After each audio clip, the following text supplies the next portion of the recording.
నమస్కారం. Welcome to global 360 TV. ఆయన ముక్కుసూటిగా మాట్లాడే వ్యక్తి. ప్రజా సమస్యలపై ధైర్యంగా గలమెత్తుతారు. పార్టీ ఏదైనా పంథా ఒకటే. ప్రజా సమస్యలపై పోరాడడమే ఆయన యొక్క ముఖ్య ఎజెండా. ఆయన మాట్లాడారు అనంటే ఎదుటి మనుషులు ఆలోచింపజేసేలాగా ప్రతి ఒక్క మాట కూడా పొల్లుపోకుండా ఆయన నిక్కచ్చిగా, నిజాయితీగా మాట్లాడే ఒక ముఖ్యమైన నాయకుడు. మనలో ఉండే ఒక నాయకుడు, ప్రజా సమస్యలపై పోరాడే మన నేస్తం. అలాంటి ఒక ముఖ్యమైన వ్యక్తితో ఈరోజు మనం ఉన్నాము. అతనెవరో కాదు, రాకుల వెంకటేశ్వర్ రెడ్డి. వారితో పాటు ఈరోజు మనం గ్లోబల్ 360 టీవీ ఒక చిన్న చిట్ చాట్ చేస్తోంది.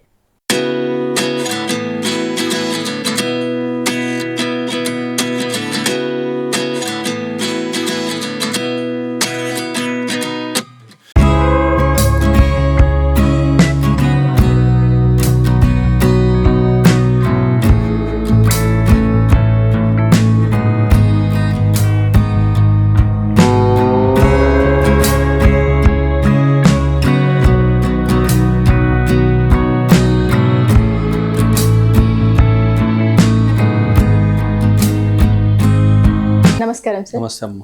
సార్, ఇప్పుడు హైదరాబాద్ అంతా హాట్ టాపిక్గా హైడ్రా ఉంది.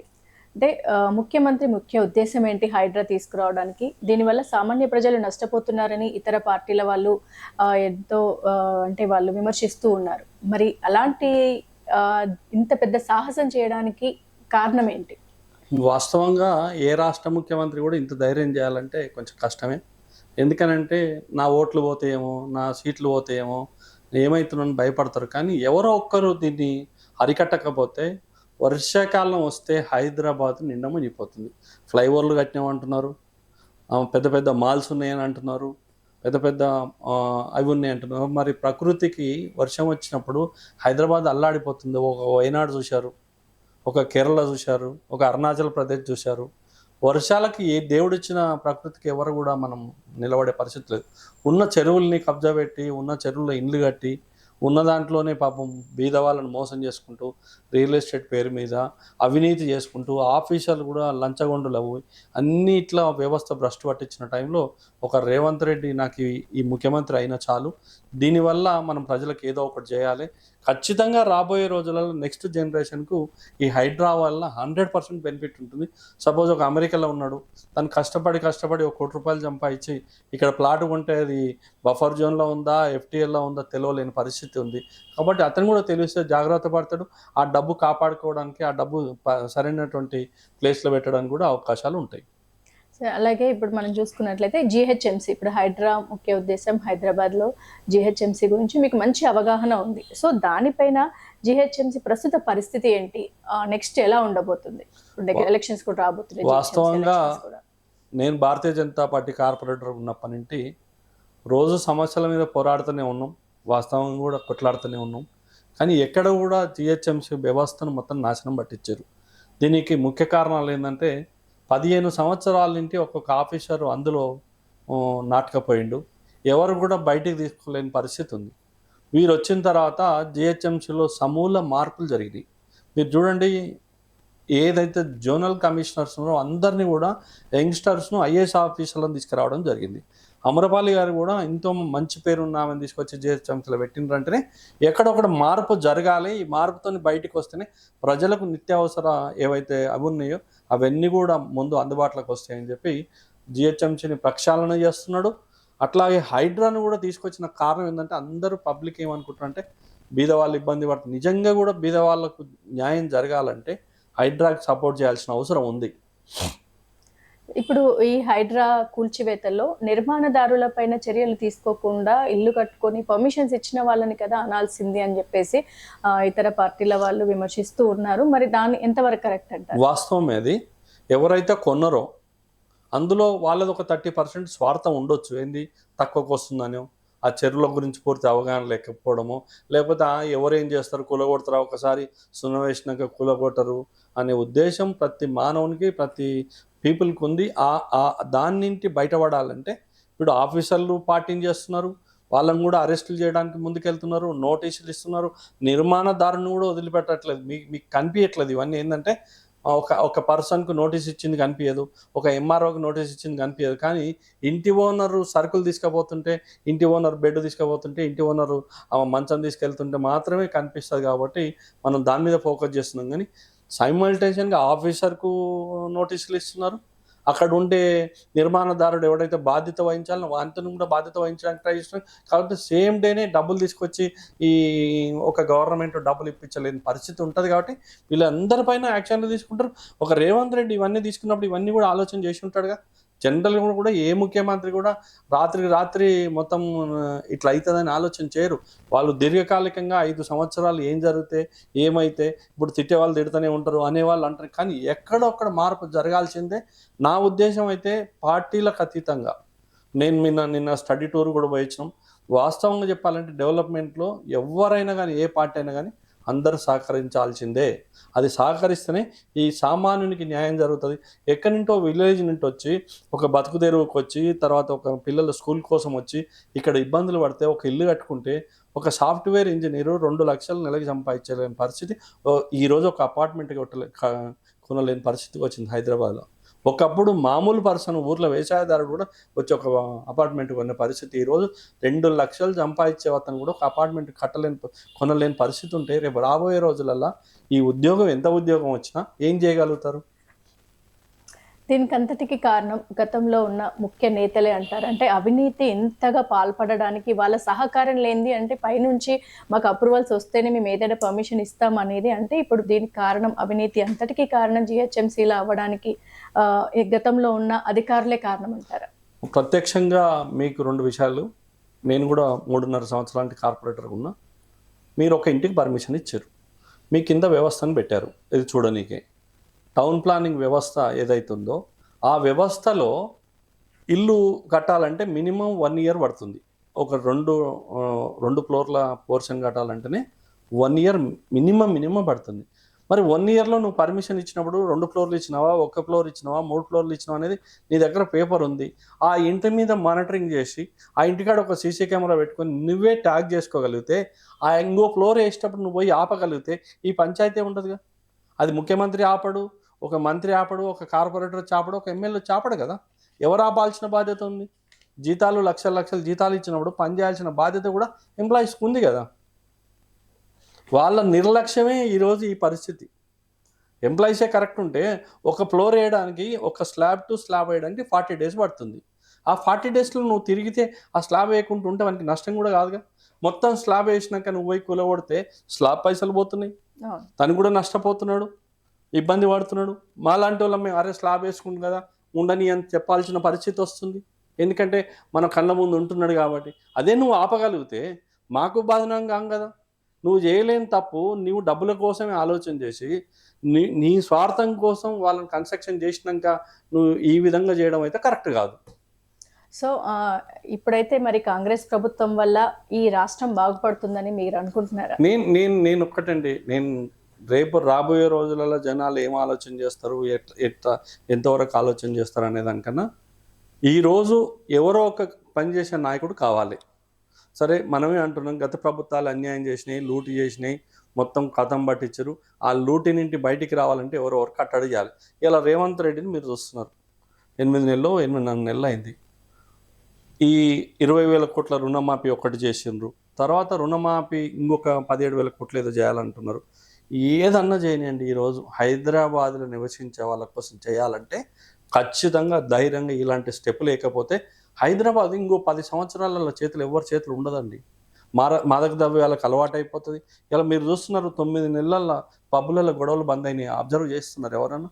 అవును, డ్రగ్స్ కూడా చాలా తగ్గింది. ఎందుకు ఒక భయం ఏర్పడ్డది. ఇప్పుడు ఇవాళ చెప్తున్నాను, ఈ రోజు నుండి ఒక చెర్ల ఇల్లు కొనాలంటే, ఒక ఎఫ్టీఎల్లో కొనాలంటే, ఒక బఫర్ జోన్లో కొనాలంటే ఎవరు రాడు. ఎవరైనా ఇప్పుడు ఒక ప్లాట్ కొనాలి, ఒక అపార్ట్మెంట్ కొనాలంటే 100 క్వశ్చన్లు వేస్తాడు. అరే నీది కరెక్ట్ ఉందా, నీది కరెక్ట్ లేదా అని. ఇట్లాంటి అవగాహన అవుతుంది కదా. కనీసం అవినీతి ఈ రోజు నుండి తగ్గుతుంది కదా. గతంలో ఏం జరిగింది, ఎవరు తిన్నారు, అవన్నీ వదిలేస్తే కనీసం రాబోయే రోజులలో కనీసం మనం అప్పుల రాష్ట్రంలో ఉన్నాం, అప్పులు చేసిండ్రు. ఇంతగానం అప్పులు చేసిన రాష్ట్రాన్ని బయటికి తీసుకురావాలంటే ఈయన కూడా అప్పు చేసుకుంటూ పోయి ఎంజాయ్ చేసుకుంటూ పోతే మరి ఎవరు వరకు కాపాడాలి కదా తెలంగాణ రాష్ట్రాన్ని. కాపాడడానికి వచ్చిన రేవంత్ రెడ్డి. కాబట్టి ప్రజలకు 100% న్యాయం అవుతుంది. ప్రజలు కూడా తాత్కాలిక ఇబ్బందులు ఉంటుండొచ్చు, కానీ తెలంగాణ ఉద్యమంలో అన్ని పార్టీలు సపోర్ట్ చేస్తున్న తెలంగాణ రాష్ట్రం వచ్చింది. ఒక్కరు మాట్లాడితే తెలంగాణ రాష్ట్రం రాలేదు కదా. వచ్చినందుకు 10 సంవత్సరాలు నీకు అధికారం ఇచ్చినప్పుడు నువ్వు న్యాయంగా కూడా ప్రజలకు పనిచేయాల్సిన అవసరం ఉంది. నువ్వు చేయలేదని, ఇప్పుడు మొత్తమే చేయలేదని ఎవరు అంటలేరు, చేయాల్సిన బాధ్యత ఉంది. అవినీతి కూడా చేయకూడదు. ఈరోజు రాష్ట్ర ముఖ్యమంత్రి ఎవరైతున్నారో నిజంగా కూడా 9 నెలల్లో మీరు వాళ్ళ మంత్రిమండలిని తీసుకోండి, ఏ మంత్రి కూడా ఖాళీగా లేడు. ఇంతకుముందు మంత్రిమండలి ఇలా ఉండేదా చెప్పండి? ఏ మంత్రికి కూడా బాధ్యతలు లేకుండే. ఇరిగేషన్ చూసిన వాళ్ళ ఫ్యామిలీ, హోంశాఖ చూసిన వాళ్ళ ఫ్యామిలీ, ఇంకో శాఖ చూస్తే వాళ్ళ ఫ్యామిలీ, రెవెన్యూ శాఖ వాళ్ళ ఫ్యామిలీ. ఈరోజు రెవెన్యూ శాఖ మంత్రిని తీసుకోండి, ఇరిగేషన్ మంత్రిని తీసుకోండి, ఒక బట్టి విక్రమార్కని తీసుకోండి, ఒక ఉత్తమ్ కుమార్ రెడ్డిని తీసుకోండి, ఒక దామోదర్ రాజనరసింహని తీసుకోండి, ఒక సీతాక్కని తీసుకోండి, ఒక కొమటిరెడ్డి వెంకటరెడ్డిని తీసుకోండి. ఇందులో ఎవరన్నా క్రెడిబిలిటీ తక్కువ ఉన్నోళ్ళు, ఈ మంత్రులలో ఎవరన్నా పనిచేయని వాళ్ళు, ఈరోజు అవగాహన లేని వాళ్ళు, సీనియారిటీ లేని వాళ్ళు, చదువు లేని వాళ్ళు ఒక్క మంత్రి ఉండన్న చూపెట్టండి. తెలంగాణ గవర్నమెంట్లో కేసీఆర్ ముఖ్యమంత్రి ఉన్నప్పుడు ఆ నలుగురు తప్ప 5వ పర్సన్ ఎవరైనా పనిచేసిన మంత్రి ఉండడం. ఈరోజు ఒక మంత్రుల లిస్టు తీసుకోండి మీరు. రేవంత్ రెడ్డిని అనే ముందు, రేవంత్ రెడ్డి నీకు నచ్చకపోవచ్చు, రేవంత్ రెడ్డి అనే పర్సన్ నీకు నచ్చకపోవచ్చు, కానీ ప్రజలు ఓట్లేసి గెలిపించిన ముఖ్యమంత్రి ముఖ్యమంత్రి గారిని ఆయన చేయనీయండి 5 ఏళ్ళు. ఒకవేళ తను తప్పు చేసి ఉంటే ప్రజలు నిర్ణయిస్తారు కదా, తను మంచోడా చెడ్డోడా అనేది ఎవరు నిర్ణయిస్తారు? ప్రజలు నిర్ణయిస్తారు. నీకెందుకు ఇబ్బంది? నిజంగా కూడా ఇవాళ యువత మీరు ఎంతమందికి గవర్నమెంట్ జాబ్లు ఇవ్వగలుగుతారు చెప్పండి? మిగతా వాళ్ళకు ఒక ఆదర్శప్రాయం ఉండాలి, ఆదర్శంగా చేయాలి. నువ్వు అన్నిటికీ ప్రైవేట్ పరం చేసి డబ్బులు ఇచ్చుకుంటా, ల్యాండ్లు ఇచ్చుకుంటూ పోయి తెలంగాణ రాష్ట్రంలో ఉన్న ల్యాండ్స్ అన్ని అమ్మేసిన చరిత్ర కేసీఆర్ది. ఇలా 22,000 ఎకరాలు అమ్మినట్టు అది నిజమెంతను అంటే బయటికి రావాలి కదా. మరి రేవంత్ రెడ్డి వచ్చినాక నన్ను ఎకరా భూమి అమ్మిండా? ఇలా 200 ఎకరాలు హైడ్రా పెట్టి కాపాడినట్టే కదా. 200 ఎకరాలంటే ఇలా 5,000 కోట్ల ఆస్తి. ఒక నాగార్జునది నిజంగా కూడా చెప్పాలంటే ఒక రేవంత్ రెడ్డి తలుచుకుంటే 200 కోట్లు ఇచ్చిపోయేటోడు. రేవంత్ రెడ్డి అడిగింది కాబట్టి, డబ్బులు ఇవ్వట్లేదు కాబట్టి కూలగొట్టి, ఆయన అడిగితే ఈయనోడేవాడు చెప్పండి? నాగార్జున దగ్గరికి ముందు రోజు ఒక పేపర్ అతను పోయిండు, ఒక టీవీ అతను, వాళ్ళ ఎవరైతే సూపర్వైజర్ ఉండే పోయి మీ మీద ఇట్లా వస్తున్నాయంటే ఎన్ని గవర్నమెంట్లు చూడలే, మా దగ్గరికి కూడా వస్తాడు అన్నాడు. That is Revanth Reddy. ఈరోజు నాగార్జున అయిన ఒకటే, నారాయణ ఒకటే, ఇంకోరైనా ఒకటే. కాబట్టి నేనేమంటున్నా, ప్రజలకు మంచి చేసేదాని వల్ల మీరు సపోర్ట్ చేయకుండా గమ్మున ఉండండి. 5 ఏళ్ళ తర్వాత రండి. ప్రజలకు ఇబ్బంది ఉంటే, ఈరోజు ఎవరికైనా కరెంట్ వస్తలేదు అడుగు, నీళ్ళు వస్తలేవు అడుగు, రైతులకు యూరియా అందుతలేదు అడుగు, బస్సు సరిగా పోతలేదు అడుగు, స్కూల్స్ మంచిగా లేవు అడుగు. ఇవాళ చెప్తున్నా, నా వనస్థలిపురం డివిజన్లో ఒక స్కూల్ ఉంది, అమ్మాయిలు చదువుకుంటున్నారు, బాత్రూమ్ లేక విలవిలలాడిపోయినరు. ఒక అమ్మాయి బాత్రూమ్ పోకపోతే సర్వరోగాలకు బాడీ అదైపోతుంది. ఎంతగానో ఆపుకోగలుగుతుంది ఒక అమ్మాయి చెప్పండి? మీరు కనీసం కోట్ల రూపాయలు పెట్టినామన్నారు, 1,00,000 కోట్లు పెట్టిన కాళేశ్వరం అంటున్నారు. హైదరాబాద్ను 10,000 కోట్లు పెట్టి ఎందుకు మార్చలేకపోయినారు? ఒక డ్రైనేజ్ సిస్టమ్ని ఎందుకు చేంజ్ చేయలేకపోయారు? ఎప్పటి నుండి డ్రైనేజ్ సిస్టమ్ ఉంది? మీరు ఏమైనా వచ్చినాక కొత్త డ్రైన్ ఎక్కడన్నా వేసిరేమో చూపెట్టండి. ఫ్లైఓవర్లు కట్టినామంటున్నారు. ఫ్లైఓవర్లు కట్టొద్దని మేము అంటలేము, మీరు కట్టిన మాట వాస్తవం ఉండొచ్చు. ఈరోజు ఈ కాలనీ మునిగితే ఫ్లైఓవర్ అయితే ఎక్కడగా? వాడు ఇంట్లోనే ఉంటాడుగా. ఇది మునగకుండా చేయండి. మీరు కొత్త సిస్టమ్ చేయండి. అపార్ట్మెంట్లకు మీ ఇష్టం ఉన్నట్టు టీఎస్ఐ పాస్ పెట్టి ఎవరికి సంబంధం లేకుండా పర్మిషన్లు ఇచ్చేసి అక్కడ ఉన్న కాలనీని పిలవండి. ఈ డ్రైనేజ్ లైన్ బాగుంతోనే డబ్బులు పెట్టండి, అపార్ట్మెంట్ అంతా వాళ్ళకు కొత్త లైన్ వేయండి. మీరేం ఫీజులు వాళ్ళ దగ్గర తీసుకుంటున్నారు, వీనికి డ్రైనేజ్ వేయరు, డబ్బులు అయిపోయినాయి అని చెప్తున్నారు. ఎంతవరకు సమంజసం? ముఖ్యమంత్రి గారికి పూర్తి అవగాహన ఉంది, 100% ఆయన పని చేయడానికే ఉన్నాడు, అవినీతి చేయడానికి రాలేదు. మీరు 5 సంవత్సరాల తర్వాత కొట్లాడండి, అరే నువ్వు పని చేయలేదు ప్రజలకు చెప్పండి. ఈ రోజు నింటే ఆయన ఏం చేస్తారు, హైడ్రా అంటారు. ఇవాళ హైడ్రా అనేది సామాన్యునికి కొంత ఇబ్బంది జరుగుతున్న మాట ఉండొచ్చు, కానీ ఓవర్ టైం అందరికీ 100% న్యాయం చేయాలని రేవంత్ రెడ్డి కంకణం కట్టుకోలేగా. ఆయన దగ్గర ఏమన్నా అల్లావుద్ దీపం ఉందా? ఏదో ఒకటి మార్గం చేయాలి, కష్టపడాలి, ఒక రేపు రాబోయే తరానికి మంచి చేయాలనే ఉద్దేశంతో వాళ్ళు ముందుకెళ్తున్నారు తప్ప ఎక్కడ కూడా ఏమి ఇబ్బంది లేదు. సో గత ప్రభుత్వము 10 ఏళ్ల కాలంలో, అంటే మన తెలంగాణ రాష్ట్రము ఆవిర్భవించిన దగ్గర నుండి కూడా చూసుకున్నట్లయితే అవినీతిమయంలోనే నడుస్తుంది అని చెప్పేసి కాంగ్రెస్ ఇంతకుముందు ఆరోపించింది. ఇప్పుడు అంటే లాస్ట్ టైం మనం చిన్న ఎగ్జాంపుల్ చూసుకున్నట్లయితే రైతు రుణమాఫీకి రేవంత్ రెడ్డి ముందడుగు వేశాడు. మరి గత ప్రభుత్వం చెయ్యకపోయినా కానీ ఇప్పుడు చేస్తున్న రేవంత్ రెడ్డి పైన ఎందుకు అంటే ఈ మీటింగ్స్ జరగడం కానీ మళ్ళీ విమర్శలు వెల్లువెత్తడం కానీ ఇవన్నీ ఎందుకు జరుగుతున్నాయి? జనరల్గా కూడా ఓడిపోయిన తర్వాత పబ్లిక్కి ఎక్కువ రావాలనిపిస్తుంది. ఎందుకు రావాలనిపిస్తుంది అంటే గెలిచినప్పుడు ఎవరు కనిపించరు. ఒక కార్పొరేటర్ కనిపించాడు, ఒక ఐఏఎస్ ఆఫీసర్ కనిపించాడు, ఒక ఎంఆర్ఓ కనిపించాడు, ఒక సబ్ రిజిస్ట్రార్ కనిపించాడు. ఇవాళ మీరు గమనించండి, మీరు టీవీ పెట్టండి రేవంత్ రెడ్డి ఇంటి దగ్గర మార్నింగ్ 6 నుండి 8 వరకు ఆల్ ఈఎన్సీస్ ఐఏఎస్ ఆఫీసర్లు మొత్తం కూడా ఇంటికాడ క్యూ కడుతున్నారు. ఎందుకు కడుతున్నారంటే ఒక ఐఏఎస్ ఆఫీసర్ పోయి తన ప్రాబ్లం అడగగలిగితే కింద డిస్ట్రిక్ట్ మొత్తం పనిచేయడానికి ఒక అవకాశం ఉంటుంది. ఒక కలెక్టర్ ముఖ్యమంత్రిని సంవత్సరాలు కలవకపోతే ఆ కలెక్టర్ ఏం చేస్తాడు? సరే సార్ కలుస్తలేడు కదా, మనం ఏం డిసిషన్ తీసుకోవాలని కామ్గా ఉంటాడు. కాబట్టి ఒక ప్రజానాయకుడు, ఒక ముఖ్యమంత్రి అందుబాటులో ఉంటే మీరు సెక్రటరీకి వెళ్ళండి. మొన్న 19th రోజు నేను 19th 20th నేను సెక్రటరీకి పోయినా 2000 మంది పైన ఉన్నారు. ఎందుకున్నారు అని అంటే ప్రజలకు ఏదో ఒక నమ్మకం ఏంది, అరే ముఖ్యమంత్రి అందుబాటులో ఉండంటే ఐఏఎస్లు అందుబాటులో ఉంటారు, ఐపీఎస్లు అందుబాటులో ఉంటారు, కింద ఆఫీస్ బాయ్ కానీ అటెండెన్స్ దొరుకుతుంది. ఎవరన్నా పోతే ఒక పెన్షన్ కావాలని పోయినా, ఒక భూమి పంచాయతీ ఉన్నా తీర్మానం అవుతుంది, దొరుకుతారని పోతారు. నువ్వు ఎవరినే కలవకపోతే వ్యవస్థ ఇప్పుడు కూడా మీరు ఈరోజు కూడా ఆఫీస్కి వెళ్ళి మీరు ఒక మైక్ తీసుకుపోయి పెట్టండి, 11 గంటల లోపు ఏ ఆఫీసర్ వస్తాడో చూడండి. ఇవన్నీ ప్రజలకు ఎవరు జీతాలు ప్రజల సొమ్ము, ట్యాక్సీలు కడుతున్నారు. హైదరాబాద్లో కుట్టు మిషన్ కుట్టుకుంటా కూడా ట్యాక్సీ కడుతున్నారు. ఒక కిరాణా షాప్ నడుపుకుంటే ట్యాక్సీలు కడుతున్నారు. ఎవరి సొమ్ములు? చిన్న చిన్న వాళ్ళ సొమ్ములు తిని మీరేమో ఏసీ రూమ్లలో ఉండి మీరు 8 hours కూడా పని చేయాలంటే దుర్మార్గం కదా. పని చేయాల్సిన బాధ్యత అందరి మీద ఉంది. పని చేపిస్తున్నందుకు రైతు రుణమాఫీ కేసీఆర్ చేయలేని శాతగాంతనాన్ని ఇప్పుడు ఏమవుతుంది? ప్రజలలో ఎక్కడ రేవంత్ రెడ్డి మమేకమవుతాడు? ప్రజలు హైడ్రా తెస్తే ప్రజలు 85% పీపుల్, మీరు సర్వే పెట్టండి. ఇలా రేవంత్ రెడ్డి దేవుడు అయిపోయిండు. ఎందుకంటే అరే మా పిల్లలకి న్యాయం జరుగుతుంది, ఈ ఎఫ్టీఎల్ పోతుంది, బఫర్ జోన్ పోతుంది, మేము మునుగం హైదరాబాద్ సేఫ్ ఉంటాం అనుకుంటారు. ఇలా మూసిని నిజంగా కూడా మూసి కింద పాపం వాళ్ళు స్మెల్కి బతుకుతున్నారు. ఎందుకంటే వాళ్ళకు ఎక్కడ పోయినా వనరు లేదు. ఈరోజు ఒక డబుల్ బెడ్రూమ్ ఇస్తే అక్కడికి వెళ్తే చదువుకోవడానికో లేకపోతే ఇంకో దేనికో దానికి ఉపయోగపడుతుంది. లేకపోతే వాళ్ళని అడగండి, గవర్నమెంట్ మాకు నెలకు 5,000 10,000 ఏదో ఒక ఆధారం చూపెట్టమని అడగాల్సిందే. ప్రతిపక్షాలు ఎప్పుడు కూడా వాళ్ళకు న్యాయం చేయడానికి చూడాలి, కానీ మీరు ఇంకా ఈ మురికిల్నే వాడి ఉండండి, ఈయనే చావండి అని చెప్పడం అయితే తప్పు. ఇంకొకటి పబ్లిక్లో వస్తున్న టాక్ ఏంటంటే, మరి పబ్లిక్ చేస్తుందా ఈ టాక్, ప్రతిపక్షాలు చేస్తున్నాయా తెలియదు, కానీ ఒకటైతే ఈ హైడ్రా వల్ల పేదలను పీల్చి పిప్పి చేస్తుంది, బట్ పెద్దలను మాత్రం వదిలేస్తుంది అనేది ఎంతవరకు వాస్తవం? ఒక విల్లా 2 కోట్లు 3 కోట్లు పెట్టి కొన్న విల్లా ఎవడైనా బీదోడు అంటారండి? అంటే నాకు తెలియదు, అతను బీదోడా? 5 కోట్లు విల్లా పెడితే బీదోడు అంటారా? మరి బీదోడు ఎక్కడ సఫర్ అవుతుంది చెప్పండి? నాగార్జున బీదోడా? అంటే ఇది ప్రతిపక్షాలు చేస్తున్న విమర్శలే అంటారా? ప్రతిపక్షాలకి నేను ఏం చెప్తున్నా, నీ కంటికి ఇప్పుడు మూసిని ఖాళీ చేయించి మూసిని సుందరీకరణ చేయాలంటే వాళ్ళని ఎక్కడొక్కటి షిఫ్ట్ చేయాలి.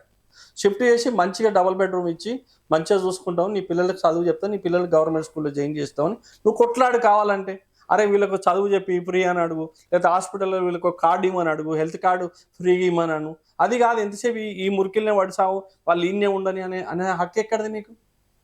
నువ్వు చేయలేదు, ఆయన చేద్దాం అనుకుంటున్నాడు, చేస్తూ ఇప్పుడు మూసి చేయకపోతే నువ్వు ఈ చెరువులు కాపాడి ఇవన్నీ చేసి ఏం ఉపయోగం? ఇవ్వాలని నిజంగా చెప్తున్నా, హైడ్రా వల్ల రియల్ ఎస్టేట్ పోయిందంటారు కదా, పోవాలండి.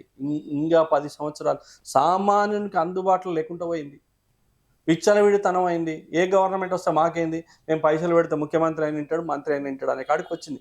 ఇదంతా పోవాలి. కేసీఆర్ గవర్నమెంట్లో డబ్బులున్న వాళ్ళది రాజ్యం నడిచింది. ఇప్పుడు రేవంత్ రెడ్డి పీరియడ్లో డబ్బు లేకున్నా సామాన్యుడు కూడా మామూలుగా బతుకుతాడు, మంచిగా బతుకుతాడు అనేది క్రియేట్ అవుతుంది. అది కానివ్వండి. ప్రతిపక్షాలు ఎప్పుడు ఇప్పుడు రేవంత్ రెడ్డి మంచిగా చేస్తున్నాడు కేటీఆర్ అంటాడా? మరి కేటీఆర్ నా ఒక మున్సిపల్ శాఖ మంత్రిగా ఉండి నేను అందులో రెంట్కు తీసుకున్నా, నాది కాదు అని చెప్పడు కొంచెం అన్న. ఆయన చదువుకున్నాడు, అమెరికాలో చదువుకున్నాడు, కనీసం నీకు ఫాలోవర్స్ ఉంటారు, హైదరాబాద్లో నిజంగా నిన్ను చూసి ఓట్లేసిర్రు అంటున్నావు, ఆ మాత్రం అన్న నీకు ఉండాలి కదా. నీవు సోయి లేకుండా కేటీఆర్ ఏది మాట్లాడితే అది నువ్వు ఇమ్మీడియట్గా స్పందించేటప్పుడు కొంచెం ఆలోచన చెయ్యి. నువ్వు హైడ్రా ప్లేస్లో ఏదైతే తేకముందు నువ్వు జన్వాడ ఫామ్ హౌస్లో నేను కిరాయికి ఉన్నా అంటున్నావు. ఒక పర్మిషన్ లేని దాంట్లో కిరాయికి ఉండేటప్పుడు ఒక మున్సిపల్ శాఖ అరే నీ ఫ్రెండ్కి చెప్పొచ్చు, అరే పర్మిషన్ లేదు ఇది రేపు ఎప్పుడన్నా అయితే అంటే నువ్వు ఇల్లీగల్కు సపోర్ట్ చేసినట్ట.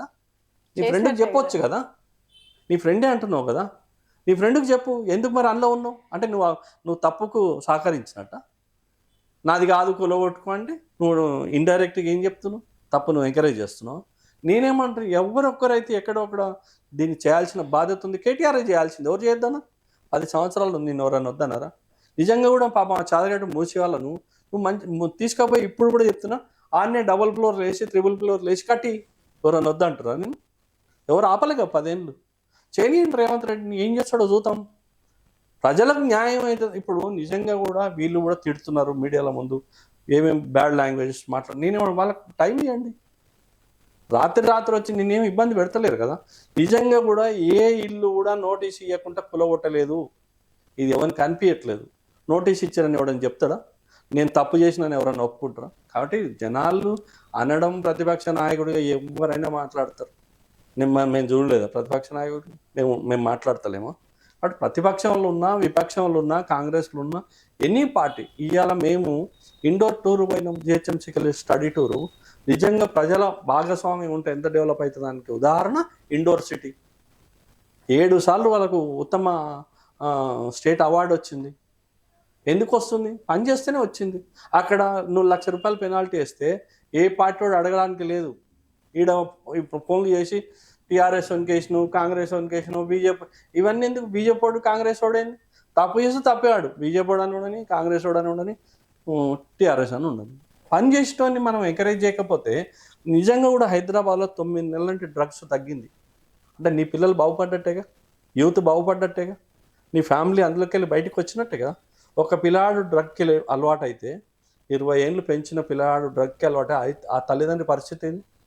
ఆ తల్లిదండ్రులు ఎవరికి చెప్పుకుంటారు? ఆ మానసిక శోభ పక్క ఇంటి వాళ్ళకు కూడా చెప్పలేని పరిస్థితి. దాన్ని బయటేయాల్సిన బాధ్యత ఎవరి మీద ఉంది? దాన్ని అరికట్టాల్సిన బాధ్యత ఎవరు?